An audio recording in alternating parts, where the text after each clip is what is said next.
নষ্ট ঘড়ির কাঁটার মতো থেমে আছি। সময় চলে যায়, কিন্তু আমি পড়ে আছি ঠিক আগের জায়গায়। চারপাশের মানুষগুলো বদলায়, গল্প বদলায়, শুধু আমি বদলাই না। আমি দাঁড়িয়ে আছি এক অচল সময়ের প্রহরে, যেখানে আশার রঙগুলো ধূসর হয়ে আছে। প্রতিদিন সূর্য ওঠে, আলো ছড়ায়, কিন্তু আমার ভিতরের অন্ধকারে কোনো আলোর ছোঁয়া পৌঁছায় না। এই পৃথিবীর বুকে যেন আমি এক অপূর্ণ অপেক্ষা, যার কোনো গন্তব্য নেই, পরিণতি নেই। নতুন দিন শুরু হয়, কিন্তু আমার ক্যালেন্ডারে শুধু কষ্টের দিনগুলোই থেকে যায়।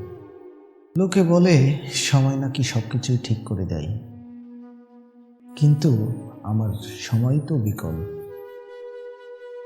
আমার সময় তো নষ্ট ঘড়ির মতো আটকে আছে।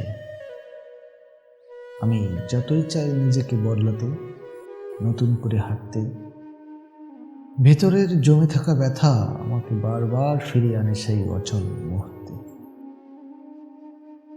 যে মুহূর্ত আমাকে আজও ছাড়েনি।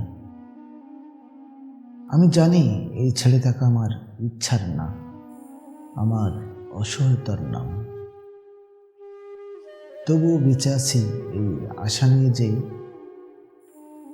কোনো একদিন আমার নষ্ট ঘড়িটাও চলতে শুরু করবে।